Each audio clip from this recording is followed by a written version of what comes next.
পুলিশকে গালাগাল, হত্যার হুমকি ও কাজে বাধা দেওয়ার অভিযোগ কেরানীগঞ্জ থানা বিএনপির সভাপতি নিপুণ রায় চৌধুরী সহ বিএনপির 14 নেতার বিরুদ্ধে মামলা করেছে পুলিশ। তবে এই ঘটনায় এখনো কেউ গ্রেফতার হয়নি। গেল বৃহস্পতিবার কেরানীগঞ্জের জিঞ্জিরা বাস রোডে কোনো অনুমতি ছাড়া বিএনপির অবরোধ কর্মসূচিতে পুলিশ বাধা দিতে গেলে নিপুণ পুলিশকে অশ্লীল ভাষায় গালাগাল ও হুমকি দেন।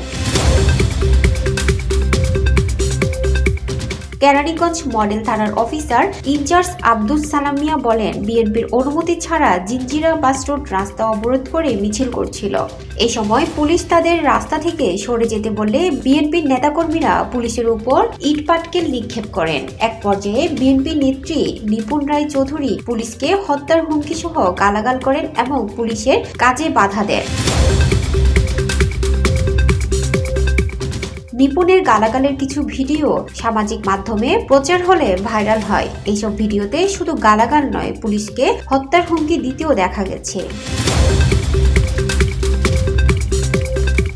এর আগে নিপুণ রায়ের উপর ছাত্রলীগ হামলা রয়েছে এমন অভিযোগ এনে ওই দিন বিকেলে সংবাদ সম্মেলন করে বিএনপি। সংবাদ সম্মেলন শেষে নিপুণের নেতৃত্বে শতাধিক নেতাকর্মী বাস রোডে অবস্থান নিয়ে ছাত্রলীগের বিরুদ্ধে স্লোগান দিতে থাকে। এ সময় পুলিশ তাদের সরে যেতে বললেও বিএনপির নেতাকর্মীরা বিক্ষোভ করতে থাকেন। এক পর্যায়ে তাদের সঙ্গে পুলিশের সংঘর্ষ বাধে। এই সময় বিএনপির লোকজন অলিগলিতে অবস্থান নিয়ে পুলিশের উপর ইট পাটকেল ছুড়তে থাকলে পুলিশ কয়েক রাউন্ড রাবার বুলেট ও টিয়ার গ্যাসের শেল ছুড়ে।